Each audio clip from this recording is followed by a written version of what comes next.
এই দাঁড়াও দাঁড়াও দাঁড়াও, স্ক্রোল করে করে কত দূর যাবে? রিলস গুলোকে শেষ করে দিতে পারবে? পারবে না, পারবে না। আচ্ছা, যে মানুষগুলো তোমাকে প্রতিদিন জিজ্ঞেস করে, কখনো ফোনে কখনো সামনে, তুমি ভালো আছো, আর তুমি নির্দ্বিধায় হেসে হেসে বলে দাও ভালো আছি, বুকে হাত দিয়ে বলতে পারবে ভালো আছো? যদি ভালো আছি এই কথাটা বলতে পারো, তাহলে আয়নার সামনে বলবে ভালো আছি, ভালো আছি, খুব ভালো আছি। তুমি ভালো থাকতে শুরু করবে। একে ওকে তাকে যে তুমি বলে বেড়াও আমি ভালো আছি, নিজের ফানুসটাকে দেখাও। কেন দেখাও? কারণ তুমি নিজেও জানো ওই মানুষগুলো চায় তুমি ভালো না থাকো।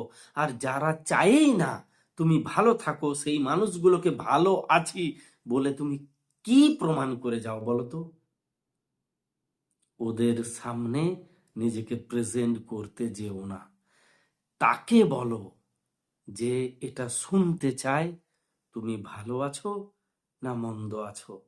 তোমার ভালো আছি কথাটা শুনে যে বুঝতে পারে তুমি ভালো আছো না মন্দ আছো, তাকে বলো ভালো আছো না মন্দ আছো।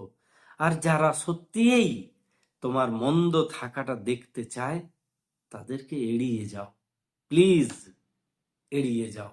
ওরাই তোমার খারাপ থাকার কারণ। ওই মানুষগুলোর জন্য তুমি খারাপ থাকো। ওদেরকে প্লিজ প্লিজ প্লিজ দূরে রাখো। ভালো থাকবে। Happy Valentine's day.